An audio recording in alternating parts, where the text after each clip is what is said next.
Pues hoy es lunes 9 de marzo de 2026. Un día que llevábamos mucho tiempo marcando en el calendario. Totalmente. Y la atención de todo el mundo del deporte, o al menos de quienes siguen el béisbol, está centrada en una sola ubicación. El Daikin Park de Houston. Eso es. Se avecina el que, con toda probabilidad, es el partido más esperado de la fase de grupos del Clásico Mundial de Béisbol de este año. Sin ninguna duda. Tenemos a un México invicto enfrentándose a unos Estados Unidos también invictos. Así que bueno, vamos a desgranar esto a fondo. Hay muchísima tela que cortar hoy. Ya te digo, el objetivo de este análisis, de nuestras fuentes, que por cierto incluyen informes de la página oficial de la Liga, análisis tácticos exhaustivos de Sports Illustrated y los desgloses de Fangraphs, es entender por qué esto no es un partido normal. No, ni mucho menos. Es que va muchísimo más allá del talento que veremos en el campo. Es, en esencia, una auténtica partida de ajedrez estratégico a más de 150 kilómetros por hora. Esa es la definición perfecta. El punto de partida de todos estos documentos técnicos subraya algo vital, y es una perspectiva analítica que no podemos perder de vista. A ver, cuéntanos. Cuando revisamos los datos previos, queda clarísimo que el resultado de hoy no va a depender solo de la fuerza bruta de los bateadores. De eso van sobrados los dos equipos. Exacto. Pero el béisbol en un torneo tan corto no es el mismo deporte que vemos en una temporada larguísima de 162 partidos. Claro, cambian las reglas del juego. Efectivamente. Es una cuestión de gestión inteligente de los recursos. Las decisiones que se tomen hoy en el montículo no buscan solamente ganar este partido en concreto. Buscan la supervivencia a largo plazo en el torneo. Eso es, optimizar las opciones para salir vivos de la fase de grupos y llegar con los brazos de los lanzadores lo más frescos posible a las rondas eliminatorias. Vale, pues para entender la verdadera magnitud de la tensión que se va a respirar esta noche en Houston, creo que primero hay que mirar un poco por el retrovisor. La historia pesa mucho aquí. Pesa una barbaridad. Hay un dato en los informes que suele dejar a los aficionados completamente descolocados cuando lo escuchan. Yo creo que es el dato más rompedor de esta rivalidad. Pues fíjate, en el historial histórico de enfrentamientos directos en el Clásico Mundial, México domina a Estados Unidos. Y no por poco. Tienen un récord de 3 victorias y una sola derrota. Es una sorpresa monumental si pensamos en la tremenda concentración de talento y recursos que siempre tiene el equipo estadounidense. Es que lo fascinante de esto es cómo ese historial ha creado un paisaje psicológico absolutamente único. Los equipos no juegan en el vacío. Claro, no saltan al campo sin memoria. Juegan con el peso y con el impulso de lo que ha pasado en la historia reciente. Y el equipo mexicano, que vuelve a estar dirigido por Benjamín Gil, no se percibe a sí mismo como el rival débil. Para nada. De hecho, en las fuentes se nota que no suban el papel de víctima propiciatoria. Ni por asomo. Han asimilado esos éxitos pasados como parte de su ADN. Afrontan estos encuentros contra Estados Unidos como la prueba de fuego definitiva de su programa nacional. Y juegan con una intensidad y un desparpajo que, sistemáticamente logra neutralizar ese papel de clarísimo favorito que se le da a Estados Unidos. Es que mira los hitos que han forjado esta rivalidad. Parecen de película, la verdad. Si repasamos los artículos, nos llevan primero a aquella victoria mítica de México por 2-1. En el año 2006, en Anaheim. Eso es. Ese partido eliminó directamente a un equipo estadounidense que tenía leyendas absolutas. Estamos hablando de Derek Jeter, Alex Rodríguez, Ken Griffey Jr. Una locura de equipo. Fue un terremoto en el mundo del béisbol. Y luego los informes también nos recuerdan el triunfo por 5-2 en la edición de 2013, en Phoenix. Y para rematar, lo que pasó hace nada, en 2023. La paliza, porque fue una paliza, por 11-5, también en Arizona. Aquella noche fue espectacular. Impulsaba por esos 2 enormes cuadrangulares de Joey Meneses. Y por el carisma de Randy Arozarena, que se echó el equipo a la espalda. Literalmente cautivó a todo el público. Es una dinámica deportiva que rompe por completo los pronósticos lógicos. Y todo ese bagaje reciente añade una presión descomunal sobre la plantilla de Estados Unidos hoy. La lección de 2006 y de 2023 es que no basta con llevar una alineación llena de estrellas para asegurar la victoria. Benjamín Gil lo ha dicho muy claro en varias entrevistas que recogen nuestras fuentes. Sí, la rivalidad tiene esta intensidad justo porque México ha sabido golpear primero y golpear fuerte a lo largo de los años. Les han obligado a respetarlos. Han borrado la idea de que enfrentarse a México es un mero trámite. Totalmente. Pero claro, el reto para México hoy es mayúsculo. Madre mía, es que el equipo que presenta a Estados Unidos este año, dirigido por Marc de Rosa, es una salvajada. Los análisis tácticos no se andan con rodeos al describirlo. Lo catalogan como un conjunto sin precedentes. Para quienes nos escuchan y quieran ponerlo en perspectiva, hablamos de una plantilla que aglutina a 21 ex-All-Stars. 21, se dice pronto. Y múltiples ganadores del MVP. Es que el ataque da auténtico pánico. Tienes a Aaron Judge, por empezar por alguien. Que ya demostró su poder conectando un jonrón en su primer turno al bate de este torneo contra Brasil. Luego tienes a Kyle Schwarber, que destrozó la bola el otro día contra Gran Bretaña. A Bobby Witt Jr., que viene de liderar las grandes ligas en hits en temporadas consecutivas. Y por si faltara pólvora, tienen al receptor Cal Raleigh. Que firmó la pasada temporada de batear 60 jonrones. 60. Esa alineación está diseñada específicamente para demoler cualquier picheo. No hay más. Sí, pero la gran diferencia que marcan los análisis de este año respecto al equipo de 2023 es otra. La otra cara de la moneda, el montículo. Exacto. En la edición anterior, la rotación de abridores de Estados Unidos generaba muchas dudas. Dependían de brazos muy veteranos. Sí, lanzadores que ya no estaban en su mejor momento.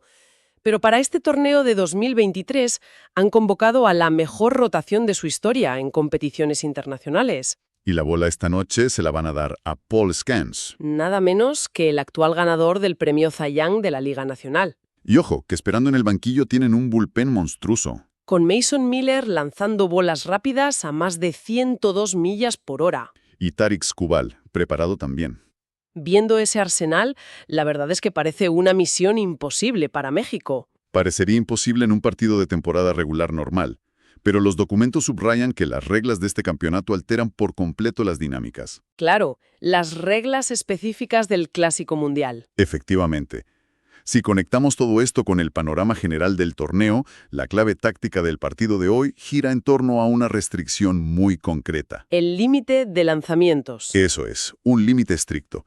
Durante esta primera ronda de grupos, un abridor como Paul Skenes no puede hacer más de 65 lanzamientos. Es una regla inflexible. Totalmente. Por muy dominante que esté siendo, incluso si está lanzando un partido perfecto y no le han bateado ni un solo hit. Llegados a ese número, se tiene que ir a la ducha. Se va al banquillo hacia la mitad del partido sí o sí. Y claro, para la estrategia de México, esa restricción es como un mapa del tesoro. Les dibuja una hoja de ruta clarísima. El objetivo inicial no es machacarle a batazos, es alargar los turnos. Aguantar, hacer que Skenes trabaje muchísimo cada out. Y forzar a Marc de Rosa a que tenga que usar su bullpen lo antes posible. Y hay que decir que México llega con la maquinaria perfectamente engrasada para ese nivel de desgaste. Vienen con una moral altísima. Vienen de aplastar a Brasil por 16-0 el domingo por la noche. Fue un partido que se tuvo que terminar en la sexta entrada. Por la regla de la misericordia, la diferencia de carreras. Fue el tercer margen de victoria más amplio en la historia de la competición. Hay jugadores que están en un estado de forma increíble. Jonathan Aranda, que dio un jonrón de 3 carreras clave ante Gran Bretaña. Y luego está Randy Arozarena, que está pletórico. Lo de Arozarena es un caso de estudio. Es que los datos de Fangraphs dicen que mantiene un OPS de 1,507 sumando sus últimos 6 juegos del Clásico. Para ponerlo en contexto, en el béisbol profesional, un OPS de 1,0 ya te hace candidato a jugador más valioso de tu liga. Es decir, que superar la barrera del 1,500 es rendir a un nivel estratosférico. Es una locura. Y ante ese choque de trenes, la respuesta estratégica que plantean los informes de Sports Illustrated por parte de México es lo que realmente define este enfrentamiento. Lo del famoso día de bullpen. Exactamente. En lugar de intentar responder a Paul Skenes con un lanzador abridor tradicional, México va a apostar por un día de bullpen. Es una maniobra fascinante, pensada para generar caos constante. Y para evitar que esos batedores tan peligrosos entren en ritmo en ningún momento. Pero, a ver, para quienes no estén tan metidos en las tácticas del béisbol moderno. Aquí es donde se pone realmente interesante, porque renunciar a un abridor significa que no esperas que nadie te cubra 5 o 6 entradas. Exacto. ¿Es romper la convención? ¿Qué buscan exactamente con este desfile continuo de relevistas frente a un ataque tan potente? El razonamiento estadístico que hay detrás es impecable. El plan es usar brazos de altísimo impacto de forma secuencial. Hablamos del cerrador Andrés Muñoz, Víctor Vodnik, Robert García. La meta es asegurar que ninguno de ellos se enfrente a la alineación de Estados Unidos más de una vez. 2 veces como muchísimo, en casos excepcionales. porque la analítica demuestra que los bateadores mejoran muchísimo la segunda y la tercera vez que ven a un mismo lanzador. Sus ojos se adaptan a la velocidad, al ángulo de salida de la bola, ya le tienen tomada la medida. Así que al rotar a los relevistas en cada entrada, México anula esa ventaja de familiaridad. Los bateadores estadounidenses van a tener que descifrar cambios de velocidad drásticos y repertorios completamente nuevos cada vez que salgan al plato. Claro, pero yo me pregunto cómo afecta semejante nivel de rotación al receptor. Esa es la gran pregunta técnica. Si te cambian el lanzador cada entrada y encima con estilos tan diferentes, la exigencia mental detrás del plato tiene que ser tremenda. Es un trabajo titánico. Los informes destacan una y otra vez el papel de Alejandro Kirk para que toda esta táctica no salte por los aires. Tiene que ser la pieza clave. Es la piedra angular. Alejandro Kirk tiene hoy uno de los trabajos más complejos de todo el estadio.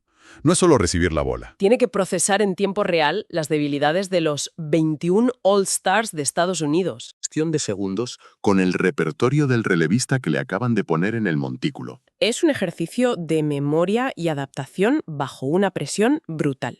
Y ojo, que toda esta coreografía tan compleja de lanzadores tiene un trasfondo aún más profundo. ¿Relacionado con la estructura del torneo? Exactamente, directamente ligado a las matemáticas del campeonato. Ah, vale.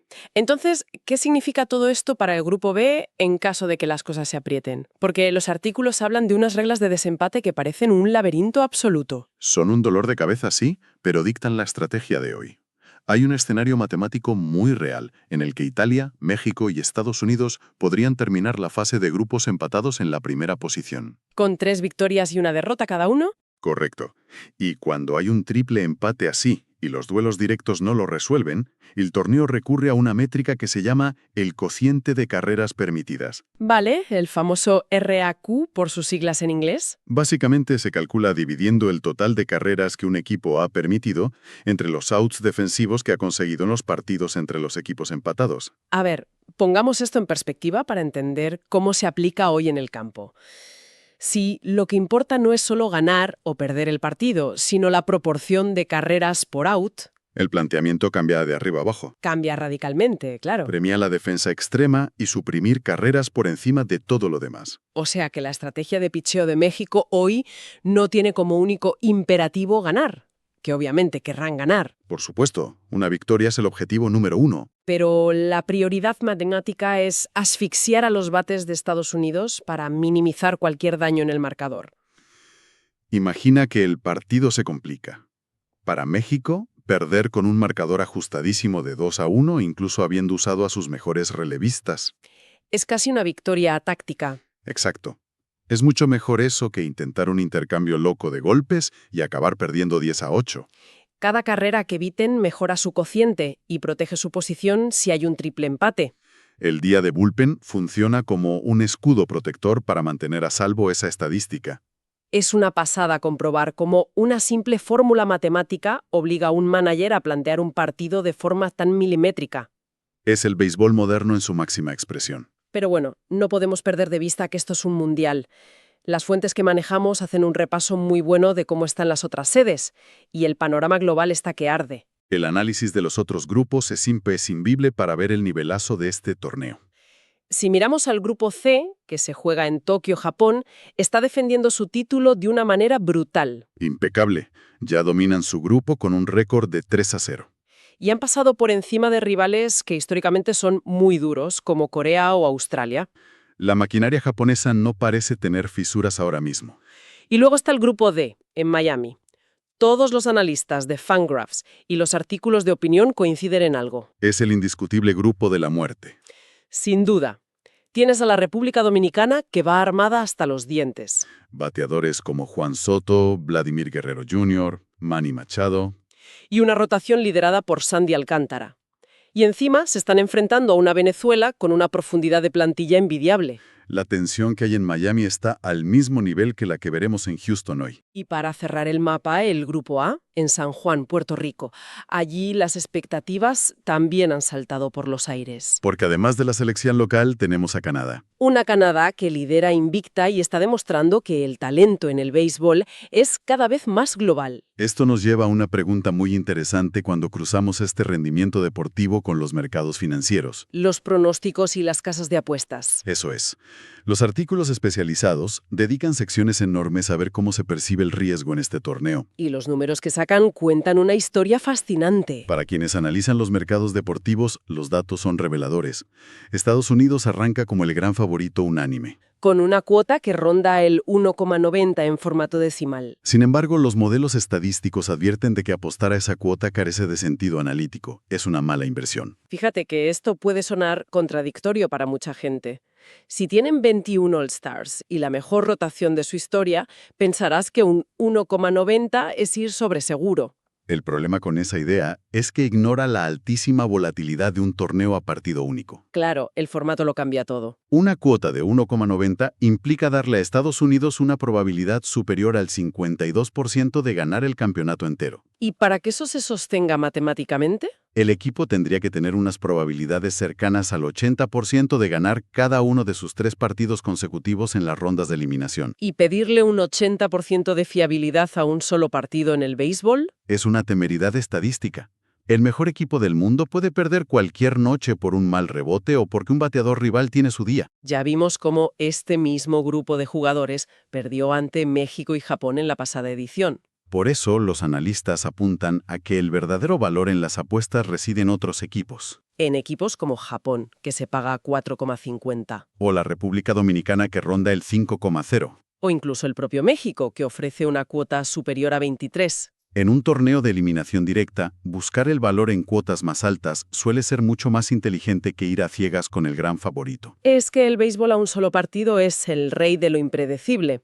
En una serie al mejor de 7, pues probablemente la profundidad de banquillo de Estados Unidos se impondría por puro desgaste. Seguramente. Pero a 27 outs, a cara o cruz, los números siempre nos recuerdan que los gigantes pueden tropezar. Y eso nos lleva de vuelta al ambiente eléctrico que nos espera hoy en Houston. La expectación no es solo por el morbo de ver chocar a dos potencias invictas llenas de estrellas. Es una colisión de filosofías. De cómo entender el deporte en la actualidad. Las fuentes lo retratan como un duelo de estilos completamente antagónicos. Por un lado tienes la aproximación estadounidense, el béisbol de poder más clásico. Entregarle la bola a un abridor generacional como Paul Skenes para que domine con autoridad desde la primera entrada. Y que esté respaldado por una alineación hecha para sacar la pelota del estadio. Y frente a ellos, la ingeniería táctica absoluta de México, exprimiendo cada resquicio del reglamento, desde el límite de lanzamientos hasta la calculadora del cociente de carreras, para montar este día de bullpen. El objetivo mexicano es desestabilizar y fragmentar el ritmo constantemente. Es la fuerza bruta de las estrellas contra el cálculo de la pizarra. Y creo que entender todo este contexto táctico, la historia y la presión matemática que hay detrás, cambia por completo cómo se disfruta un partido como el de esta noche. No se trata solo de ver quién batea más fuerte. Se trata de ver quién mueve mejor sus piezas en un escenario donde un solo error te manda a casa. Como decíamos antes, una partida de ajedrez a más de 150 km/h, donde cada relevista y cada carrera evitada tiene un impacto directo en quién se lleva el trofeo. Y ya para terminar, antes de despedirnos tras este análisis profundo de las fuentes, queríamos dejar a quienes nos escuchan con una reflexión que va un paso más allá de las estadísticas. Algo para pensar sobre hacia dónde va este deporte. Exacto. Si un torneo internacional, por el hecho de imponer un límite estricto de 65 lanzamientos, obliga a los equipos a descartar la figura clásica del lanzador-abridor para abrazar este caos estructurado de relevistas. ¿Estamos viendo el futuro del béisbol internacional? Esa es la pregunta. ¿O acaso estas restricciones están cambiando la esencia misma del juego, transformándolo de una batalla épica de resistencia física entre un bateador y un lanzador a un frío ejercicio de cálculo estadístico dictado por un ordenador? Es un debate apasionante. Sin duda, algo para tener en mente mientras cae la noche en Houston y el árbitro canta, por fin, el ansiado play ball.